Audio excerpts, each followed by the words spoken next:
it's Jeff from The Adventures of A and J. Today we're talking Chapter 10 of My Hero Academia, and this chapter was really, really, really good. In fact, nah, scratch that. This was a great chapter. To start, I want to start with the move combination that Bakugo uses when fighting in close quarters with Deku, where he's flying towards him. He's using the explosions to fly towards him, and Deku braces for a punch. He flips over, redirects himself, and boom, comes with an explosion hook, latches onto him, and uses his explosion to speed up this arm slam he's doing. And it kind of speaks towards what I was talking to about the last chapter, where not only does he have a powerful quirk, but he understands the variety of ways his quirk can be useful. And I think that is an extremely overlooked part of this entire series. There's a lot of people with superpowers, and there's a ton of different superpowers out there already. So the way that you can be creative in using them is key.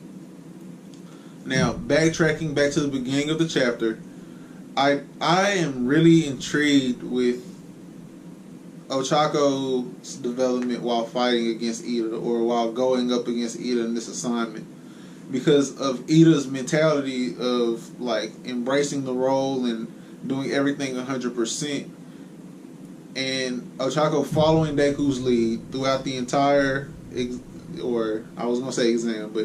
throughout the entire exercise. You're seeing that she'll be a very good support character. I want to take back what I said, because in the last chapter, I don't know what the other quirks of the girls in the class are. I know there's the one frog girl, but besides her, you haven't really gotten a good idea of what everyone else does. So I don't want to say she'll be the best girl in class 1A, but she's going to be an outstanding support character, which isn't a bad thing at all. As far as her fans, don't be alarmed. There's nothing wrong with her being a support character, and she's going to be a great one. I love the inner struggle that All Might's got going on while watching the fight, because it clicks that he needs to stop this, because he sees what's going on. But the teacher in him that realizes this needs to be stopped, as the class teacher, as just him being Deku's mentor, he's if I stop it, how much do I stun his growth? And that's probably the first positive teaching trait he's shown, to be aware of the importance of what this means for Deku, how important this is to him, and how much stopping the fight to try to save him stunts his growth. And it also would have stunted Bakugo's growth, because he wouldn't have had the conflict of having to deal with completing something. He'd have had the mental advantage over Deku of I was beating you up so much that All Might had to come save you, and that doesn't develop him as a character.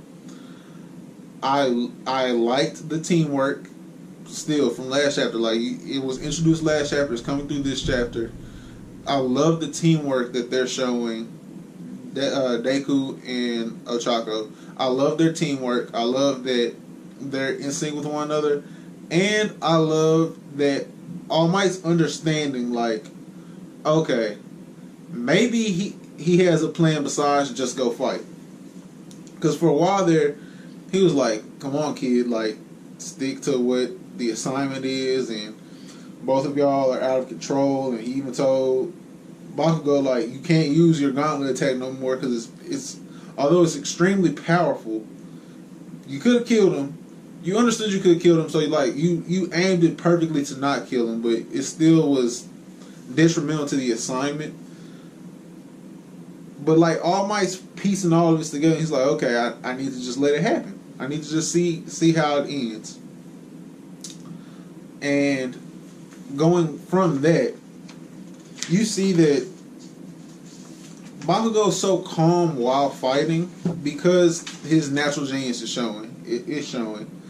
Something I want to point out is that I've been going back and forth between the kid. I saw a color spread on him, and it's a kid with red hair, and he's kind of got the Prince Zuko going, on one of his eyes. I don't know which eye it is, but he's not like in a rock. He's not like half rock. So that's just his costume for sure. He's not like half the thing. And the last thing that we need to talk about for this chapter, it's going to be a shorter review, but it was a great chapter. It's just so much of this chapter was focused on like the climax of the fight. Two things. First thing is how detailed and tone setting the artwork is, and I would show you guys, but like the shading on everyone's face as the climax of the fight is going on is like incredible. It's like it's one of those things you have to see in your hand, but like you can tell the intensity of the moment through the artwork, and that's impressive on Horikoshi's part. The second part is that Deku brought home a W. He brought home the W by using his mind, and he sacrificed his body to get the job done. He sacrificed the environment to get the job done, as he came with the smash uppercut to create the meteor shower for improvised special move meteor rocket home run from Ochako. But the growth from here, and this is what we kind of touched on earlier, Deku was gonna grow regardless, because he was either gonna take his loss and it was gonna cut him, but he was gonna figure out where to go next. As long as he got to finish the fight, he was gonna grow. But now the space for Bakugo to grow is like huge.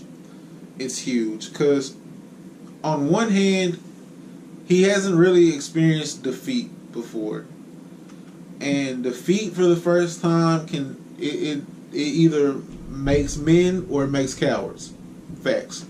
So there's that aspect, and he also not only took a loss, but he took a loss to someone who he's felt he's better than since they were four. Since he got his quirk and he realized Deku didn't have a quirk, that verified to him that he is superior to Deku. So losing to Deku, to Izuku, was like, oh my, it's world shattering. You see it at the end where he's like, I lost. Like I can't believe I lost. And you're wondering, this is where that tiptoed the line of like, is this what sets him on the dark path? This also is what could give him his, and it's crazy because this sent him on a dark path, but on top of that building next to the water tower, when Sasuke fights Naruto, and they're stopped, Kakashi stops him because Sakura, being a dumbass, runs out there, and he stops him, bang, and their attacks are diverted, and Sasuke feels superior, and then he sees what Naruto does, and he feels the defeat of it, and the growth he felt, because he was like, oh my god, every time I take a step, he takes three. And it forced him to start taking 3 steps. If that's what happens to Bakugo with his natural abilities, with his quirk, and his drive to be the best, there's no reason he can't compete for a number 1 hero down the line. No reason at all. Because this is the type of thing that catapults people into training. And I'm sure like the way that they'll have to train will be different, just because everyone is so different in this universe. But Bakugo's room for growth is, oh my god, it's crazy. So we're going to start something new. Oh, god, I almost forgot. This chapter, 8 out of 10. It's an 8 out of 10 instead of a 9 out of 10 or 10 out of 10. Just because there's still holes to characters. Ida still has like some holes to his character. He still had like a moment where he's been serious this whole time, and he just turns goofy towards the end of sure, the attack caught him off guard, but there's room for improvement. But where this can take the story, every one of these chapters we've had so far has just been building up the endless possibilities where the story can go. So we're going to start with this chapter, chapter 10. I want you guys to comment below what you thought the best part of this chapter was. Let's start having some discussions in the comment section, because that's what it's there for, man. Comment, rate this video, Like it, subscribe, share. Let's just help the channel grow. But also, like, this is to open up discussions and points of views on My Hero Academia. Because I honestly believe, like, this is going to be the next big thing in shonen manga and anime. So I want everybody to be as aware of it as I am. That's going to be it for me, guys. You guys know the end of this. Stay positive. Because positivity is it's up here, but it's so much for in here. Having a positive mindset to things is going to just help you that. I promise you. That's it from us. I don't think there's an update right now. Amber's working. And class for Amber, she got a new job. She's finna be working at a local college in the administrative part of college, which is perfect for her because she really enjoys that versus like sales, which is kind of where she's working right now in sales / rental. And she's on, like, in her last 2 or 3 weeks, she's working like this crazy 12 to 12 kind of shift thing a few days a week. So you guys might not see her on the channel for a little bit while she's still adjusting, but claps for Amber. That's going to be it from us, guys. Peace.